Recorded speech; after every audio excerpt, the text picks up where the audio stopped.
Magandang araw po, welcome po sa aking channel, Love9 TV. Nandito po tayo ngayon sa Mindez, Cavite kung saan meron po tayong bagong video presentation. 4 na parsela ng residential farm property sa isang compound. Nakabakod na po ito at may right of way. Meron po itong individual title.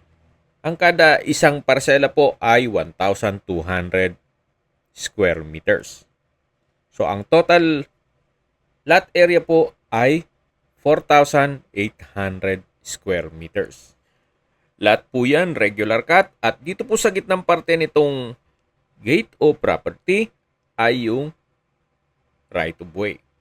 May access na rin po dito ng tubig, kuryente at internet provider. Ang full video po ay mapapanood nyo sa aking YouTube channel na Love9 TV Official. Binebenta po ito ni owner sa halagang 7 million pesos kada isang parsela ng lupa.